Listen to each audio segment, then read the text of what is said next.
क्या टेलीपोर्टेशन संभव है? क्या एक बेसबॉल रेडियो वेव्स जैसी चीज में बदलकर इमारतों को पार करके कोनों से टकराते हुए दोबारा बेसबॉल बन सकता है? हैरानी की बात है कि क्वांटम मैकेनिक्स की बदौलत इसका जवाब हां हो सकता है। शायद ये रही ट्रिक। बेसबॉल को तो रेडियो से नहीं भेजा जा सकता, पर उसकी सारी इंफॉर्मेशन भेजी जा सकती है। क्वांटम फिजिक्स में एटम्स और इलेक्ट्रॉन्स की व्याख्या अलग अलग प्रॉपर्टीज के संग्रह से होती है, जैसे पोजीशन, मोमेंटम और इंट्रिंसिक स्पिन। इनकी वैल्यूज पार्टिकल्स को एक क्वांटम स्टेट प्रदान करती हैं। दो इलेक्ट्रॉन्स का क्वांटम स्टेट सेम है तो वो बिल्कुल एक जैसे हैं। और हमारा बेसबॉल भी असल में कई क्वांटम स्टेट्स का एक संग्रह है जो उसके एटम्स से आते हैं। अगर इस क्वांटम स्टेट की जानकारी बोस्टन में पढ़ी जाए और दुनिया की दूसरी तरफ भेजी जाए, उन्हीं केमिकल्स के एटम्स की जानकारी या इंफॉर्मेशन को बेंगलोर में प्रिंट करके और उन्हें बड़ी सावधानी से असेंबल करके हूबहू वही बॉल बनाया जा सकता है। पर एक समस्या है, क्वांटम स्टेट्स को मापना आसान नहीं है। क्वांटम फिजिक्स के अनसर्टेनिटी प्रिंसिपल के मुताबिक किसी पार्टिकल की पोजीशन या मोमेंटम दोनों को एक साथ मापा नहीं जा सकता। किसी इलेक्ट्रॉन की सटीक पोजीशन मापने का सबसे आसान तरीका है इलेक्ट्रॉन पर लाइट के एक पार्टिकल यानी फोटोन को छोड़ना और उसे माइक्रोस्कोप में कैद करना। लेकिन इस तरह लाइट छोड़ने से इलेक्ट्रॉन का मोमेंटम बदल जाता है और उसकी पिछली सारी जानकारी गुम हो जाती है। दूसरे शब्दों में, क्वांटम इंफॉर्मेशन नाजुक है, उसे मापने पर वो बदल जाती है। तो ऐसा संदेश कैसे भेजें जिसे हम नष्ट किए बिना पूरी तरह पढ़ नहीं सकते?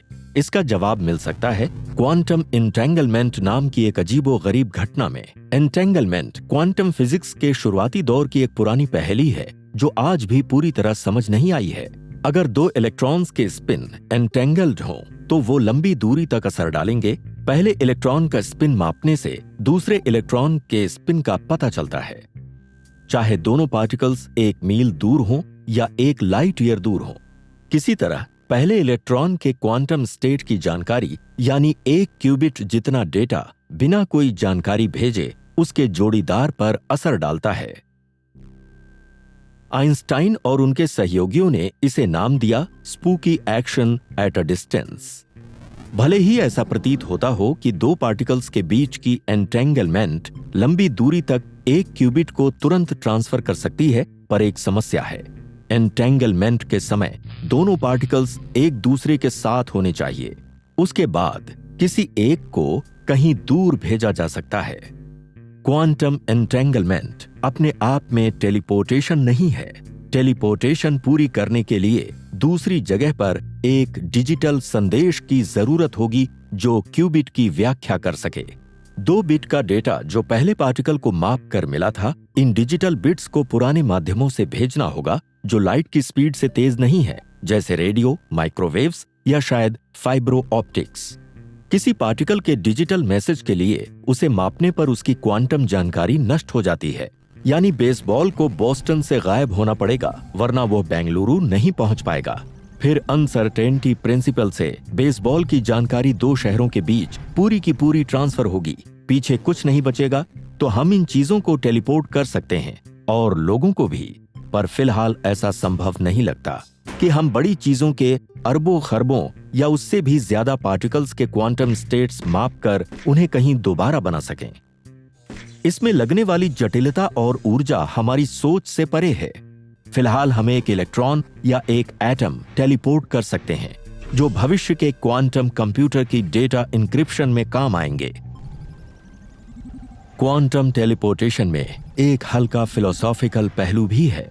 टेलीपोर्ट की हुई कोई चीज खुद लंबी दूरी तय नहीं करती और ना ही ये दूरी उस चीज की जानकारी या इंफॉर्मेशन तय करती है, बल्कि कुछ हद तक दोनों बातें होती हैं।